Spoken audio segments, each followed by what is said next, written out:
What is up, guys? My name is Mitch or Deity, and we're going to be starting a new Epic 7 player guide. Those of you that are new to the channel or new to getting into Epic 7, welcome.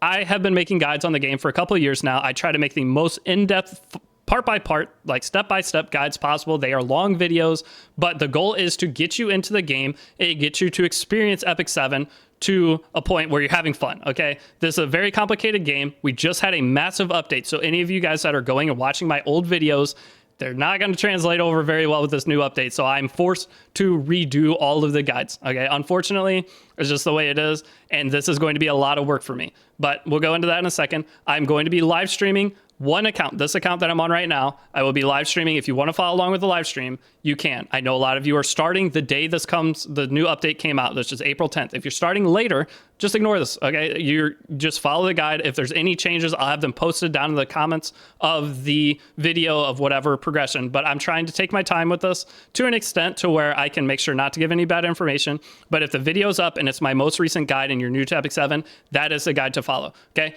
Now with that, I have a Discord server, 16,000 people. It's my own personal Discord server. There's multiple games in there, but Epic 7 is the general main game within it. There's some crazy people in there, but it's a really fun time. Joining the community for Epic 7 makes it a much more fun experience. A link to that's in the description if you want to join, up to you.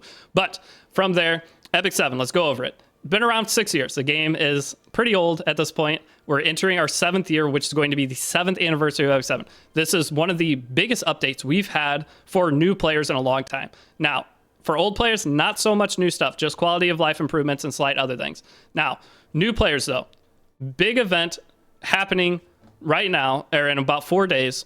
And if you miss out on that event and you're starting later, it's fine. The biggest advice I have is if you're going to start Epic 7, just start it the day of. Don't try to time it. It's like trying to time the stock market. You're probably going to get wrecked, okay? You're either not going to buy in or never going to play it and never get to experience it, or you're going to start late and miss out on all the older rewards that you could have gotten while waiting because you're trying to get this one extra ticket of a 5-star character. You're going to end up getting so many more 5 stars starting early. It is not worth it at all. So always the best time to start is now. With that, what I was saying with the 7th anniversary, last year we had the 6th anniversary. It was a Dash Pass event. It came out, you got to pick like 6 different 5-star characters fully boosted on their levels, their awakenings, and their skills. They had max skill ups on them too, which is pretty annoying to get on each character. They gave away like 6 of those. This is the 7th anniversary. It's probably going to be even better. So starting Epic 7 now, or maybe you're starting closer to anniversary watching this video, that anniversary event is going to be crazy. And if you have the progress from any time before, it's going to be amazing. Or if you just start then, it's still going to be an insane time to start. 2025 is probably by far the best year to start this game, to experience it for what it is. Now, going into the game, very easy to an extent, okay? As long as you know the basics of the game, that's what this guide's for, so you can follow along, stabilize your PvE. The PvE is easy, is what I should say. Now, the PvP is extremely hard, but it's the most free-to-play friendly PvP gacha I know of, okay? So player versus player, fighting people in real time. There's live arenas where you and an opponent, you can fight your friends or you can fight on the ladder and try to climb the ranks. That mode is the main thing keeping this game alive. The PvE, you will be able to beat all of it within a month following my guide. There won't be anything that we're stuck on. I will get you the characters using just to an extent min-maxing, but it's about having fun. That's the difference between my guides and other people that make guides, is I want you guys to enjoy the game. I want you to get in, experience it for what it is, and don't treat it like a job. If you're a casual player that can only play a few hours a day, play at your own pace and just follow the guide series. If there's an episode that takes you 4 days to get through, because they're going to be long videos, okay? That is just usually the first episode's an hour to 2 hours long.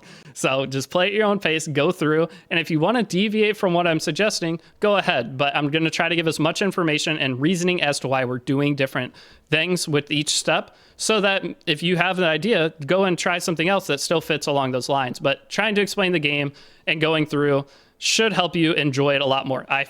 So history with me, I first started Epic 7 right around when it released. My first account was awful. Okay, I had no help. I was trying to learn what I could, and it was just a terrible experience. But then I started a new account once I had learned a lot, and I had the most fun time ever playing through a new account. And that's part of what led me to do this, because I want other people to experience that. That was fun. So, and I still have fun. Every time I make a new account, it's fun. And I do different challenges sometimes too with new accounts. The main problem with the game going into all this is in-game content, no PvE. All there is to do is PvP. So you're going to end up you're going to farm your hunts to get more gear, to level up or like get your characters a little bit stronger to go play PvP, get a few extra characters built so you have a wider roster so you can cover more roles in doing so, which I will try to help get into a little series for getting into live arena, just so where you can get masters. Now with live arena, there are no rewards for it. The only rewards you're going to be getting are going to be from your regular arena. So you have 3 different types here. Draft mode is just you have characters already built for you, and then regular arena, this is where you get your weekly skystones. This is a pretty easy game mode. You can get to a certain point and just sit and log in. Even if you log in once every couple days, it's fine. It's just on Mondays, you'll be able to get your Skystone rewards from this, which is how you'll get your summon currency. Okay, that's the one arena. The other arena is live arena. There's no rewards except for at the end of each live arena season, there's a skin you can get. That skin, you don't have to get. A lot of time, if you're a new player, you won't even have the character for it, so it's not a big deal.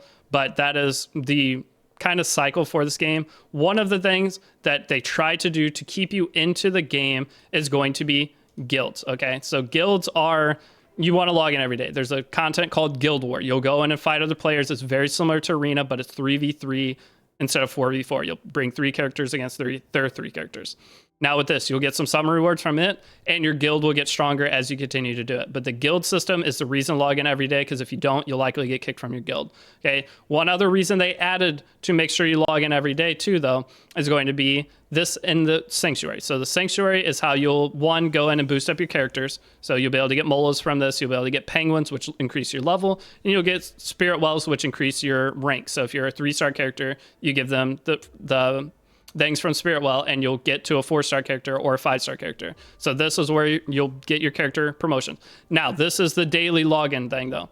The new Heart of Orbis. I'm still learning this. Again, I'm going to be releasing the guide, going into a lot of details, but this is just a good example of things I have to figure out with this new update. So those of you guys that are wanting me to get this video and this guide out right away, I have to learn it, okay? I didn't have access to this early. Nobody did. So we, all content creators, are on the same page. We have to learn it as we go, and I don't want to give bad advice, so I'm going to take a little bit of time with it. Now, with this, though, the rewards can be crazy. Maybe you played Epic 7 in the past. I want to show you what some of these rewards are. If you haven't played, you won't understand it too much. But the highest level of this, as you log in and complete different things, you're going to get currency to put into this, under my understanding, and it's going to boost up. You're able to pick 1 reward a month. But if you log in every day, I think you can put more into it to get to these higher tiers. That's the whole login every day thing I was trying to go into.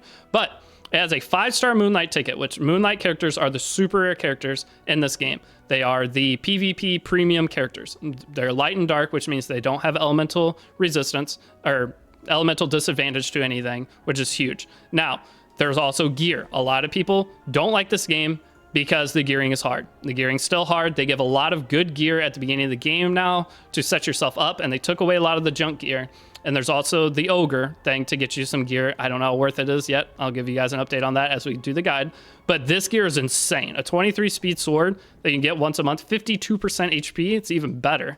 52 defense, that's pretty good. These boots are insane. 52 HP on boots is wild. With perfect substats on all of these, you can get one of these a month. Or you can end up getting a hero ticket.